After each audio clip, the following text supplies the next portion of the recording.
Well, good afternoon, and I want to thank you for joining us today for Ask the Expert.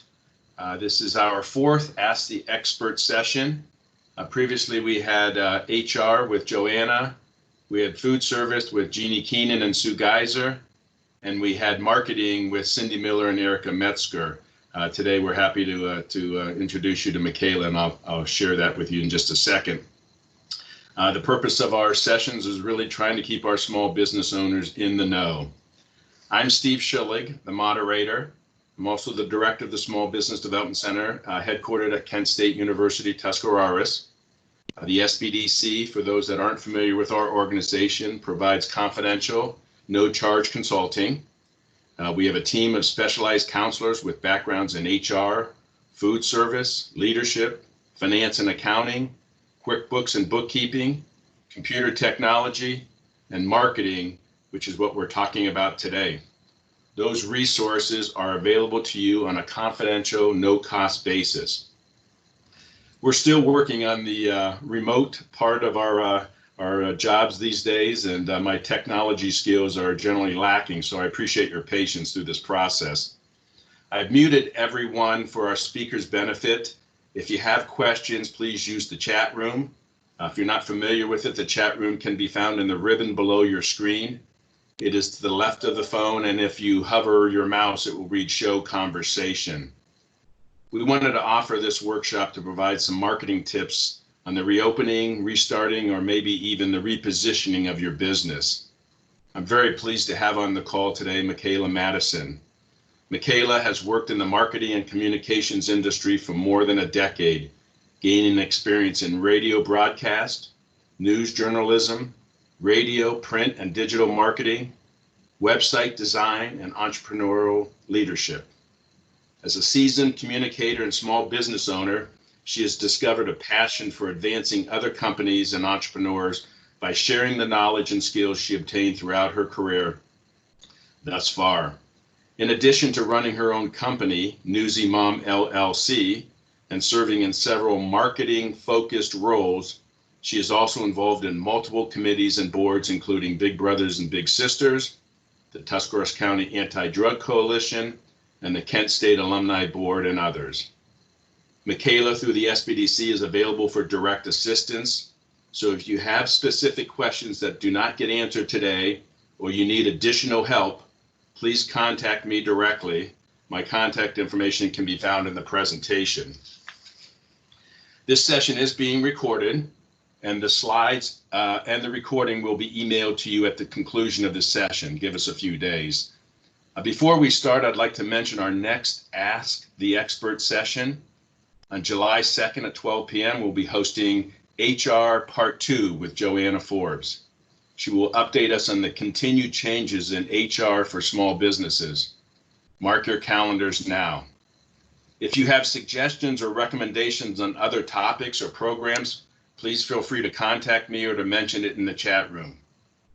And just a real quick full disclosure, this process is obviously very fluid and changing rapidly. That's why our direct assistance may be the best venue for you and your business. At this time, I'd like to turn it over to Michaela.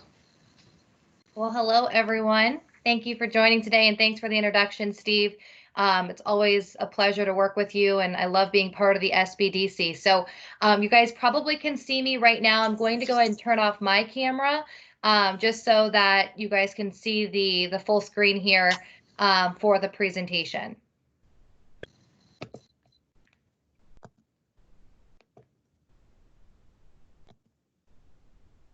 Okay. And so with that, then we'll go ahead and we'll jump right into things and get started with it. So as Steve mentioned, today we're talking about identifying your goals, your objectives, figuring out who your target market is, building that buyer persona, and really just honing in on who you are trying to talk to. As we know, that's where we really need to start.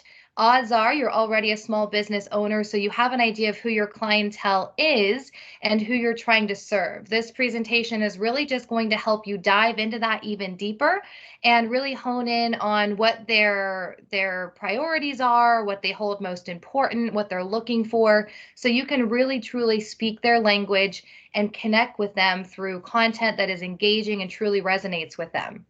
So the first thing I want to talk about, and this is a wonderful snippet from HubSpot, another really great resource as well if you're looking for some more information and just to educate yourself further in addition to everything else we can offer through the SBDC. But this is a snippet from HubSpot, and it's talking about the difference between goals and objectives. I think that there's a common misconception that when you say you're creating marketing goals or marketing objectives, that means the same thing. They are absolutely related, but also have their differences. So when we say we are identifying our marketing goals, that's pretty general.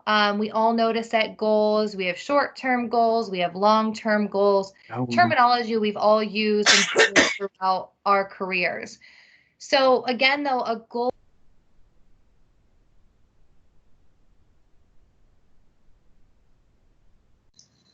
Michaela, I muted you again. I'm sorry.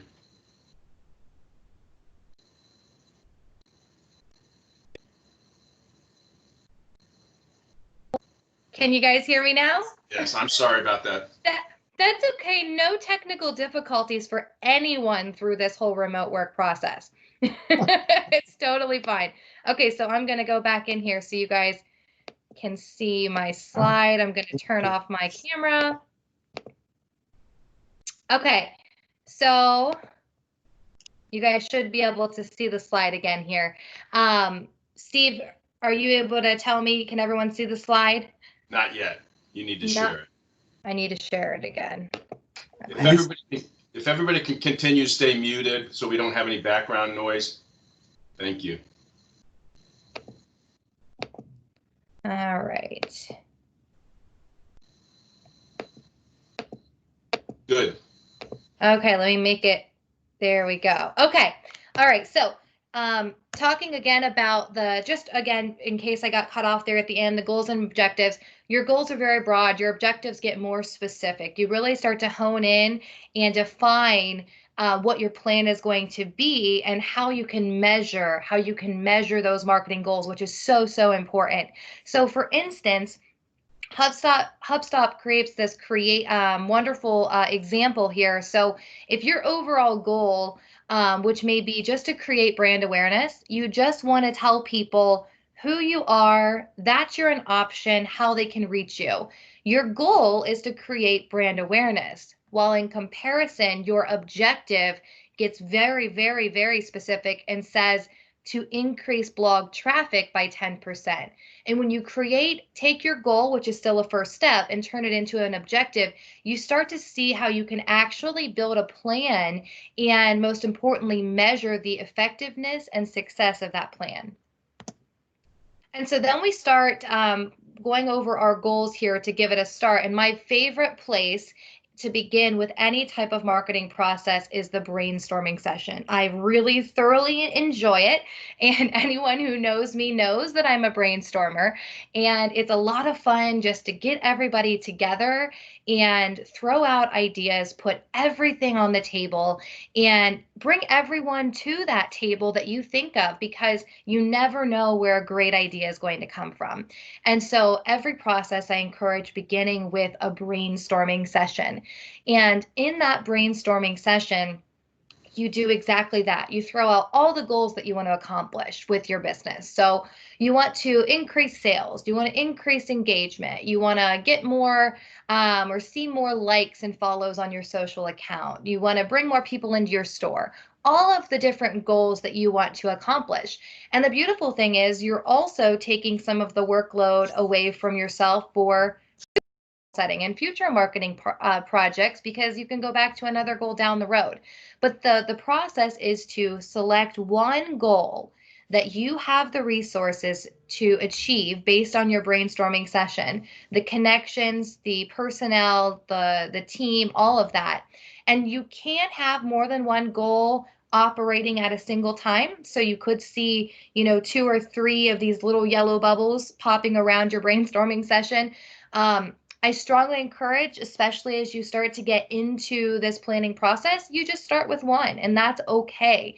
And then you start to learn how to talk to your audience, and then you can get more complex with your marketing plans. So other things in that brainstorming session, what would be your idea of a desired outcome? What would be the thing that happens that means you succeeded? Put all of those things down on paper. Talk about your ROI, your return on investment. And I stress that and emphasize that because you need a way to measure, you need a way to see if it was successful or not, and to have an accurate return on investment so that you don't end a marketing campaign that is actually proving successful and getting you results simply because you're looking at the wrong way of measuring it. You're looking at the wrong statistics. You want to talk about, yes? I'm sorry. I'm so sorry for the interruption. Your slides are not advancing, and I take full responsibility for that. But you're still on you're still on the identifying marketing goals and objectives. So. Do you see the little bubbles? No, you're. Oh. You want me to share mine, and I'll go through mine? Yeah, you want to go ahead and share yours so that we're just on that second slide there.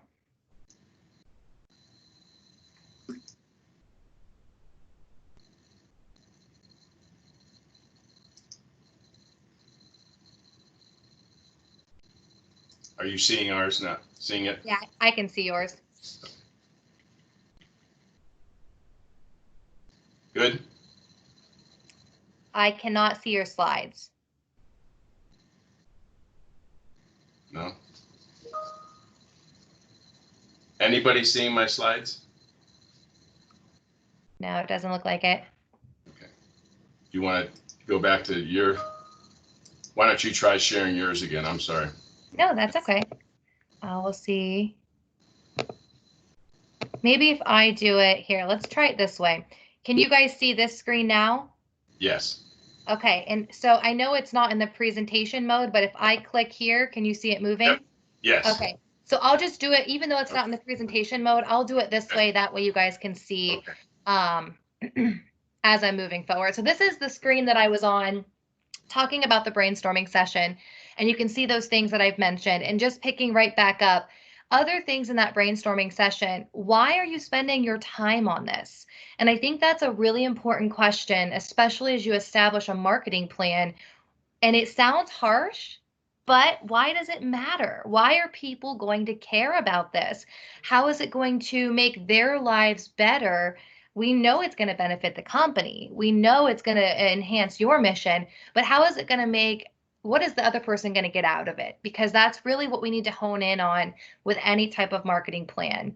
And you can highlight your mission. Why are you driven to be in this role? Why do you spend your time within this business? And put all of that on paper, and you start to tap into the passion, the emotion behind your brand and the message you're trying to send. And we know that people connect with emotion, people connect with other people. And so that's already right from the very beginning, when you hone in on those pieces and parts, you're already going to give your marketing campaign a leg up, because you are starting to figure out how to connect with them on an emotional level and communicate what you're trying to share.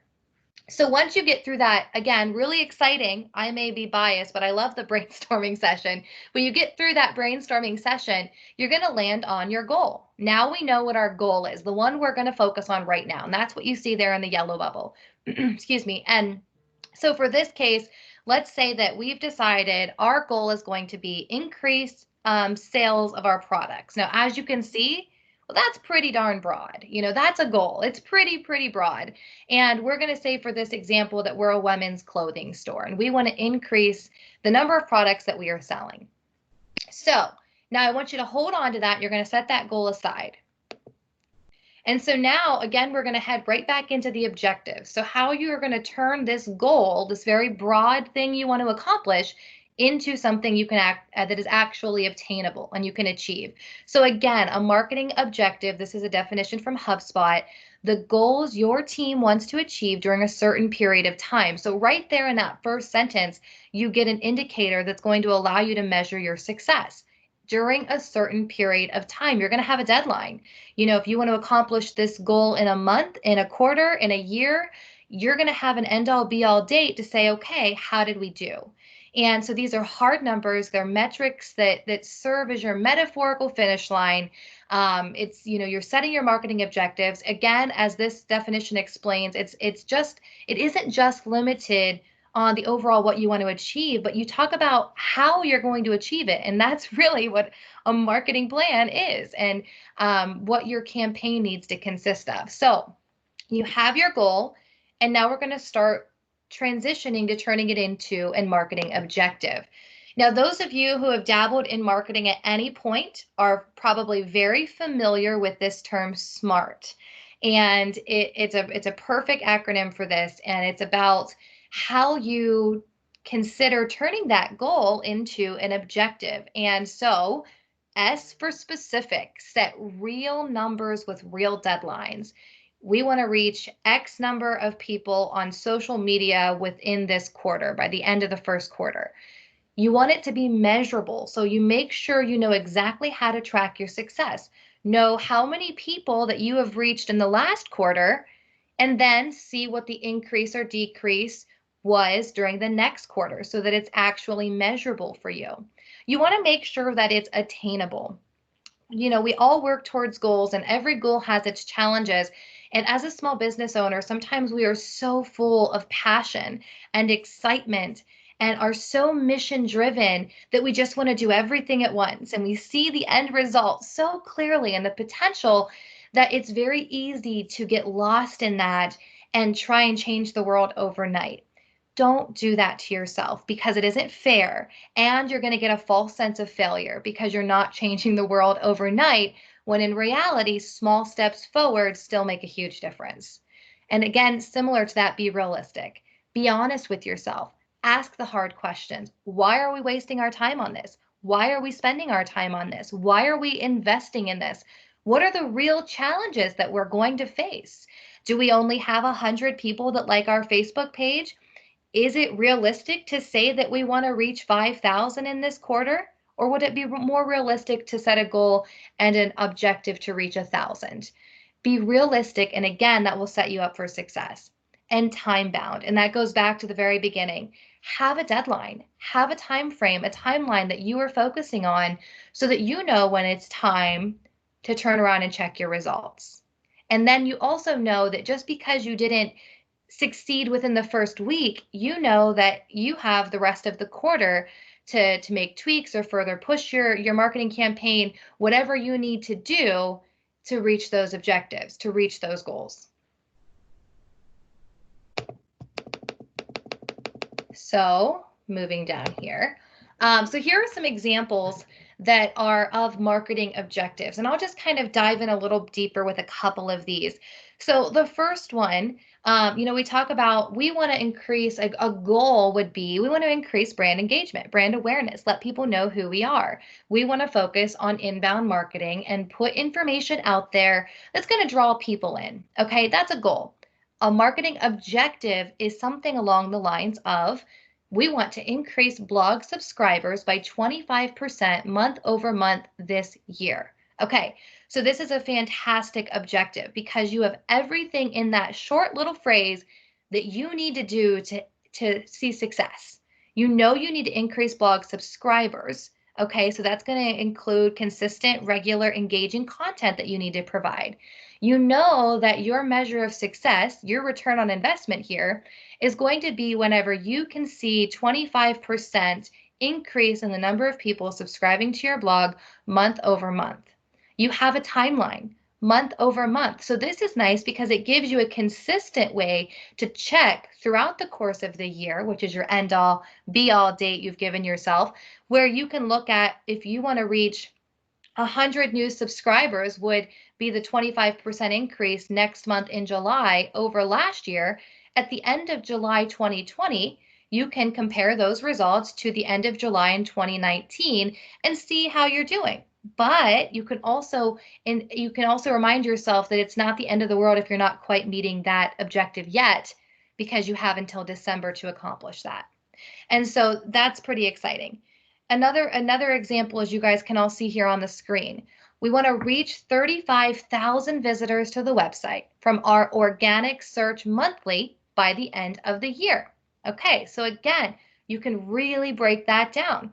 You know that you want 35,000 new visitors to end up on your website based on their organic search, say through Google or something along a search engine, and organic, of course, meaning that you've paid for no advertising, and you want to do that monthly. So you want 35,000 new visitors monthly by the end of the year. So realistically, whoever made this goal is likely already reaching, say, between 20 and 25,000 visitors to their website. So they're pushing themselves. They want to go higher.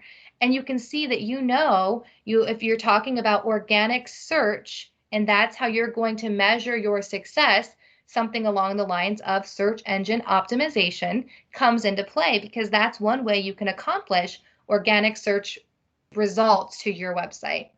But you guys can see and get the idea, and there are several other examples here.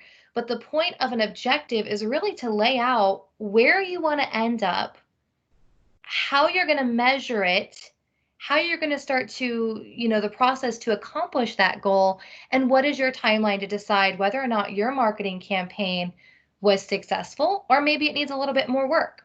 And you will find that as you go through marketing campaigns and you become more familiar with that, you will get better and better as you go, like you do with anything. So your first marketing campaign, you're going to see results. You may encounter more challenges than maybe the second time you do a marketing campaign.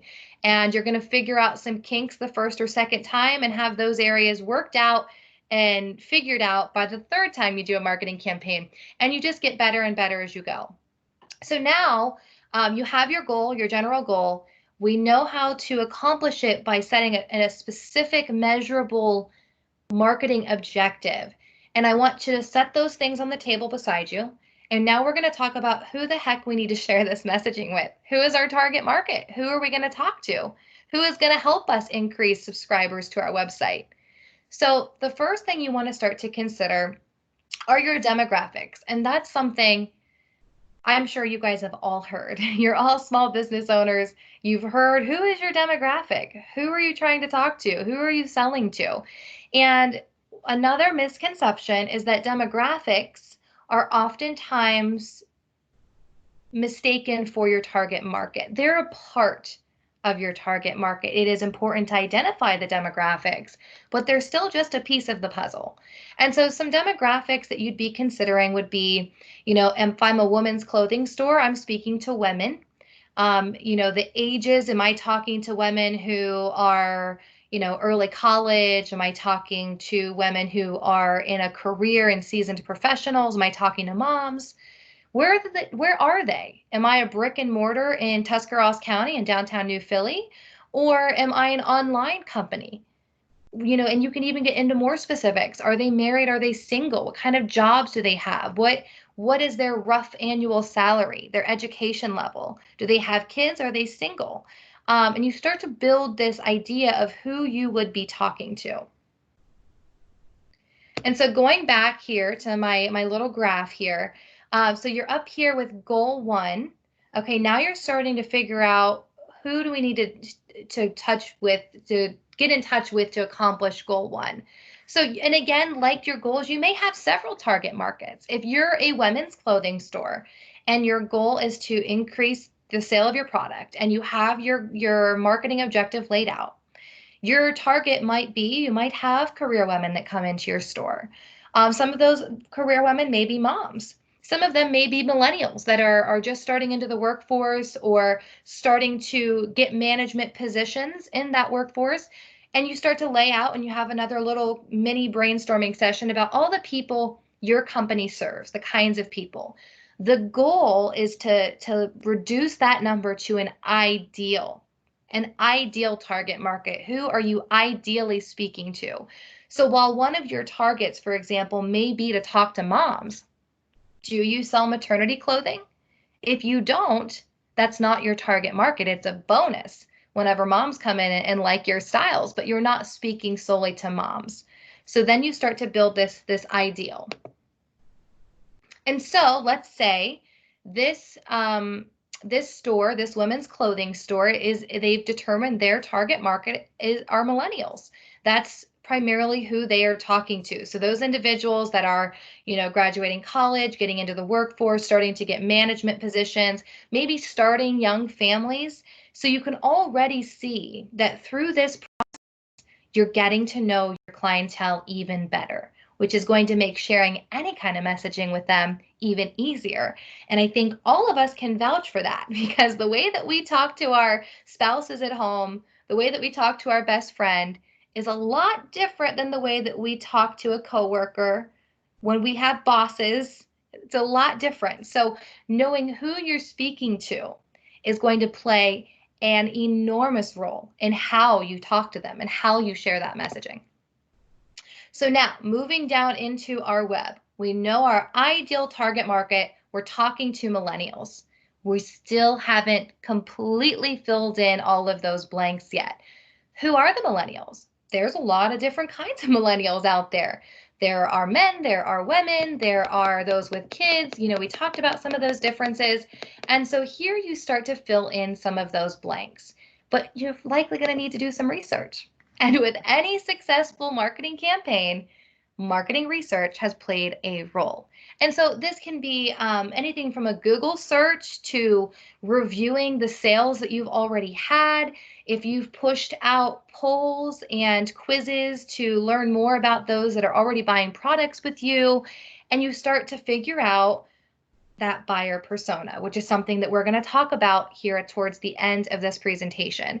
But you start to learn more about what they like, the things that they're buying from you if they're already spending money with your company, where they are in your audience, in terms of members of your audience, the whole 9 yards. And so the marketing research really lets you start to develop and put a face to this target market that you're trying to talk to.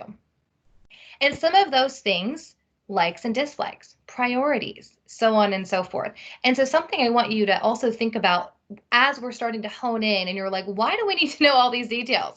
Why do I need to know if the person shopping in my store has a 4-year-old at home who completely tears up her house every single evening?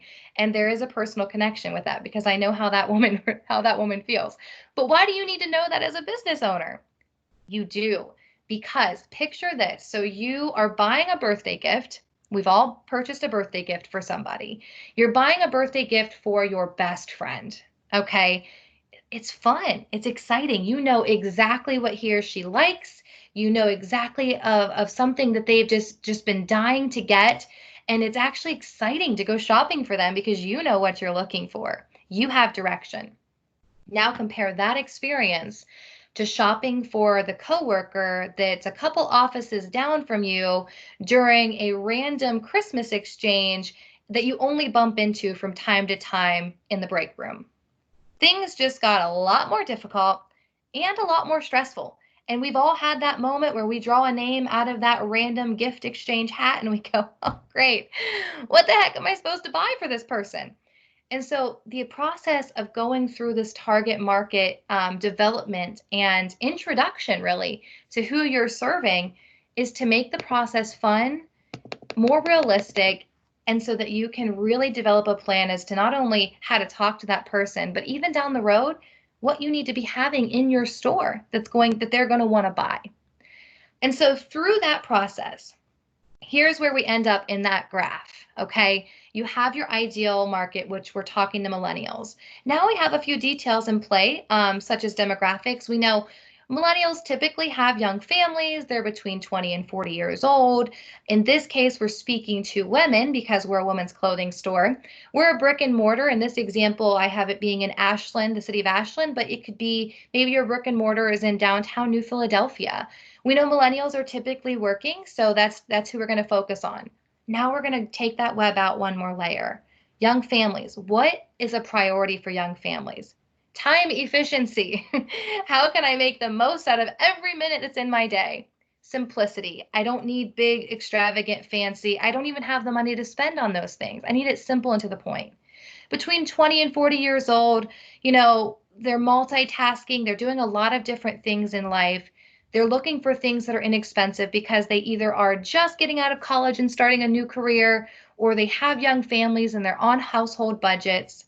We're talking about women who they want that supportive feel of a group of people who they know they can rely on. They want to feel comfortable. If you're a brick and mortar, think about your location of your store. In this case, in New Philadelphia, let's use that as an example, you're close to a branch of a college. So you're going to have younger kids nearby. It's a rural community. That plays a whole piece into whether or not you make certain decisions and how you message to those individuals based on if you're a rural community or you're an urban community. They're working. They feel confident and proud of what they're doing. They're multi-purpose. If you can create a blazer that she can wear to work and then transition right into a night out with her husband for dinner, that's great. We love that. Okay, so now you're really starting to get a picture, and probably at this point can even picture a person's face of who you're talking to. So some examples from some major companies that have obviously done a great job in figuring out who they're talking to. Starbucks. Their target market examples are 25 to 40-year-olds. They're tech savvy, working adults, working professionals. That's why when you walk into a Starbucks, they're not only using this information for their marketing techniques, where you see a lot of mobile Starbucks ads, the way that they have young professionals that are in their commercials on TV, but it's how they've designed the product that they have. You walk in and there are tables that have outlets next to them so they can plug into their laptops. The way that they share their information and they name their drinks, everything is with consideration of their target market. Nike, same thing. They're talking to young athletes, for example, runners. That's why they sell shoes. They sell a lot of things at this point. Nike's really grown, but primarily their focus initially were shoes. So people who run, how are we going to talk to them?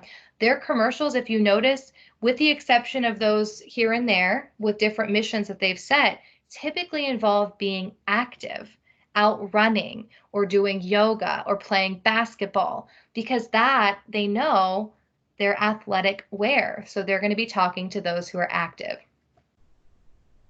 So now that you've got your target market example, and I mentioned this earlier, you've got all these notes everywhere. If you're anything like me, I tend to write never the way you're supposed to on a piece of paper, and I'm writing in the side margins and I write upside down. It depends on where my pen lands on paper. So how do you organize all this? How do you put all of this target market information in one nice, usable resource that you can refer to when you're making these marketing decisions? Enters your buyer persona.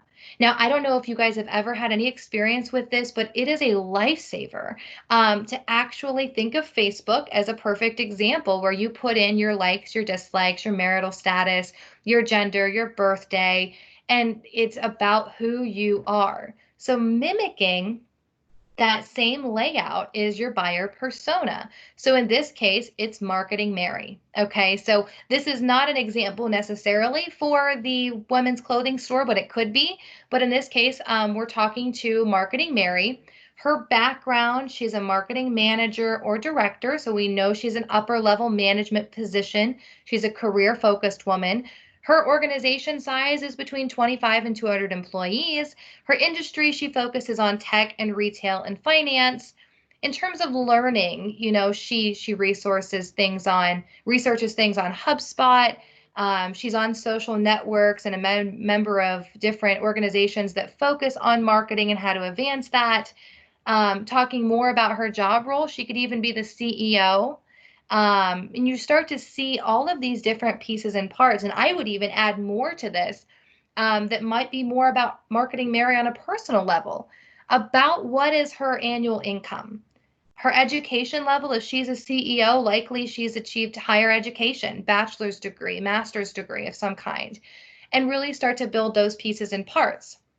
Then put yourself in that situation. Okay, we have a message to share, and we know that Marketing Mary is our buyer persona. We pull out our guide to look at. How are we going to talk to Marketing Mary? Are we going to use new lingo that kids in high school are using? Are we going to use acronyms like LOL and those kinds of things? Probably not. Marketing Mary is a seasoned professional. She's likely middle-aged. She's a career woman who's a CEO. We're going to talk to her in that fashion, and we're going to connect with her because we are speaking her language. So the buyer persona really, really becomes valuable. So now, and this is something I encourage everyone to do. This is where you start to get into how you're going to accomplish all these goals. And I always say work backwards. And I know it sounds like, well, Michaela, we just worked so hard to get to this point. Now you want me to go back to the beginning. And the answer is yes. The target market is one of the first things that you do. Know who you're speaking to, have that buyer persona. You know what your goal is going to be, your general goal. You know what your objective is going to be. So now you actually have the steps in place that you can go back to build a plan. And that's where really you're starting when you're starting a campaign. You're trying to put a plan together. So now that we did all that other stuff, let's go back to really why we started doing all that other stuff, which is to create a plan. And so an example of a plan, say that your goal was to increase brand engagement or awareness. So you're going to run a blog campaign publishing once a week to consistently resonate with your female millennial audience while increasing your website visits by 10% for the year. And you can see how that went from a goal to just get more people to the website, hopefully get some more sales, let people know who we are, to a very measurable, you have a to-do, a blog campaign. So we bring back that idea of inbound marketing. It's going to publish once a week. So we know that we need to have the tools, resources, personnel in place to ensure we can consistently publish once a week. We know that we want it to be content that resonates with our target market, our buyer persona. So that's going to put us in a direction to choose certain content that makes sense and is applicable for that target market we have identified. You know you're talking to female millennial audience, and you know that your overall arching goal is to increase your website visits, so you know where you are before this goal, you know where you want to end up, and you want to see a 10% increase by the end of the year. And now you have a way to start to put that into motion and to achieve your goal. And so I know it's a lot of information, but Steve is right. This is a recorded presentation that you can reference and go back to. I'm absolutely always available to help anyone with more specific questions about your business, about your industry. But that's the end of today's presentation, and I appreciate you guys all being part of it. Michaela, if I could step in for a second. Sure. First of all, maybe you want to be. So yeah. Sorry, you broke up there for me, Steve. Oh, okay. So I want to apologize to the attendees today and to you specifically for the technology blip, but not surprised at all that you were able to roll with the punches. That's certainly your personality and your strength. So we did have some questions, if I could share some of those with you. If you have a few. Sure. So, great. Okay. The first question came in, and before I start, we were informed during the presentation that our chat room may not be working for everybody. So I would just remind those that that couldn't get through the chat room, feel free to email or contact me directly. Maybe you want to put our last slide up there so they have my contact information. But question number one was, would it be possible to have multiple ideal target markets and or buyer personas depending on the temperature of individuals you're trying to reach, hot, warm, or cold? Yeah, great question. So when we're talking about different audiences that we're trying to reach, you guys have probably all heard terminology of temperature marketing, hot, warm, or cold. A hot target market or someone you're trying to connect with, a hot clientele basis, is going to be someone who has probably purchased with you before, someone you've seen come into your store, is familiar with you, you've been in contact with, visit your website regularly. They are invested, they are ready buyers, they've got their wallet ready. A warm audience is going to be someone who's kind of in that middle ground. They pop in every now and then. Maybe they've made it to your cart at some point, but didn't actually go ahead and buy. Maybe they've bought one item, but they aren't really a returning customer. But you have some touch with them. You've experienced a relationship starting with them. A cold audience is a complete stranger, someone entirely that you're brand new to. They don't even know who you are, let alone what you sell. And so the way that you talk to those individuals is obviously going to be very different from one to the other. So when you talk about buyer persona, I would say you still have that one target market. You still have that one buyer persona you're really speaking to. But it could vary a little bit in that you identify the temperature based on the goal or objective of your campaign. So if your goal is to increase brand awareness, you could very well be talking to a cold audience. So put that in there. We're going to talk to Marketing Mary on a cold audience standpoint. It's just something, another detail to consider when you're building that messaging. Very good. Can you talk more about return on investment and how we gauge it? Yeah, and this is one that I think, and I think you guys heard the emphasis in my voice. It is so important to accurately identify your return on investment, because that a great marketing campaign could seem like a failure if you're not measuring it correctly.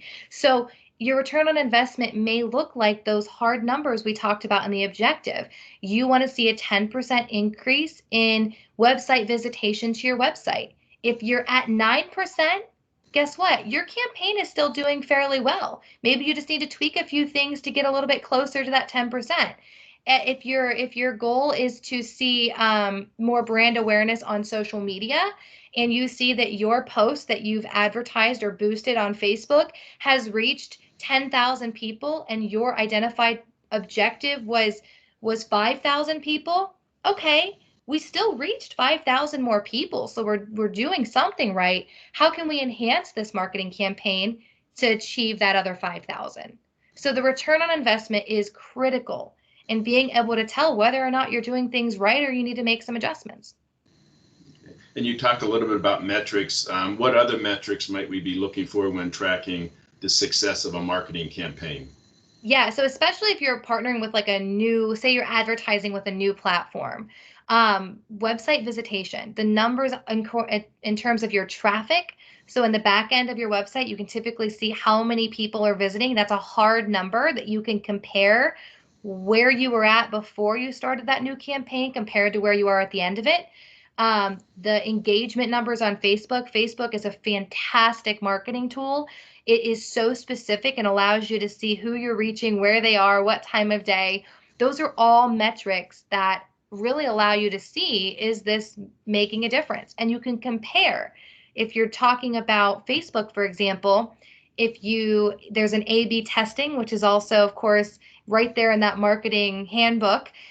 You can take a campaign that you're doing on Facebook and you're boosting a promo to talk just more brand awareness, and you change one piece of it. So maybe the terminology looks like this for the A example, and the way you explain it, and you talk about the emotional feel and the gratitude and all of those things, and you notice that it reaches 10,000 people, had 10,000 engagements.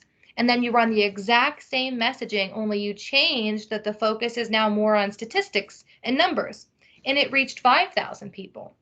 Those types of numbers that you can see in the back end of your platform, you can see, well, our clientele resonate more when we talk emotion than when we do numbers.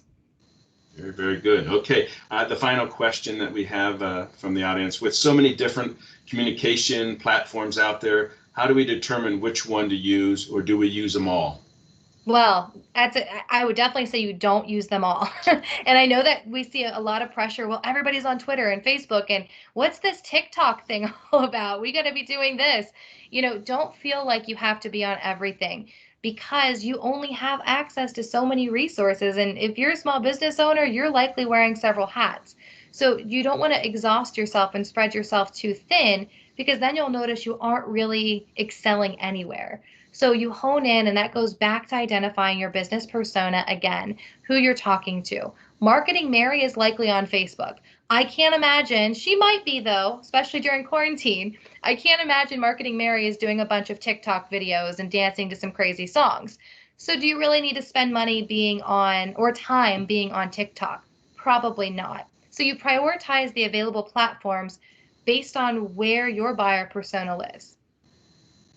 Great, great, great, great information. So, Michaela, thank you again very, very much. You clearly provided some very valuable and useful information, and we're grateful for that information. I'd also like to thank all the attendees. Again, my apologies for the technology blip. My target market might be a millennial to come in and handle the technology for this program, but and I do appreciate you taking time out of your busy schedule. Hopefully, you found some value with it. Another reminder of our next Ask the Expert session. That'll be July 2nd at 12 p.m. It will be on the HR Part 2 with Joanna Forbes. And again, a reminder, let me know if our center can be of any direct assistance to you in the future. And I would say thanks again, and have a great rest of the day. And that concludes our session today. Thanks, everyone.